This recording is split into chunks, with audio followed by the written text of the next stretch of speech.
বহুল আলোচিত ১০ ট্রাক অস্ত্র চোরাচালানের অভিযোগের মামলায় সাবেক স্বরাষ্ট্র প্রতিমন্ত্রী লুৎফুজ্জামান বাবরসহ কয়েকজন আসামিকে খালাস দিয়েছেন হাইকোর্ট।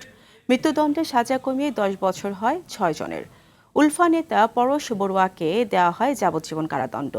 এই মামলার রায়ে উঠে আসে রাষ্ট্রপক্ষের আইনজীবী, তদন্ত সংস্থা ও গোয়েন্দা সংস্থাদের ব্যর্থতা। শুধুমাত্র রাজনৈতিক রং দিতেই বাবর নিজামী সহ অনেককে অন্তর্ভুক্ত করা হয়। এই মামলায় মৃত্যুদণ্ডপ্রাপ্ত আসামিদের ডেথ রেফারেন্স ও আপিলের শুনানি শেষে বিচারপতি মোস্তফা কামাল জামান জানা ইসলাম ও বিচারপতি নাসরিন আক্তারের সমন্বয়ে গঠিত হাইকোর্ট বেঞ্চ এ রায় দেন। ২০০৪ সালের ১ এপ্রিল CUFL ঘাট থেকে আটক করা হয় ১০ ট্রাক ভর্তি অস্ত্রের চালান। এই নিয়ে কর্ণফুলী থানায় অস্ত্র আইন ও বিশেষ ক্ষমতা আইনে চোরাচালানের অভিযোগ এনে দুটি মামলা হয়। মহসিনুদ্দিন তালুকদার সাহেব একজন, লুৎফুজ্জামান বাবর সাহেব একজন, তারপরে আরেকজন আছে হলো এনামুল হক এবং আপনার মেজর জেনারেল রাজ্জাকুল হায়দার। এই ৪ জন খালাস। আর আপনার ৮ জনের সাজা আপনার ওই যে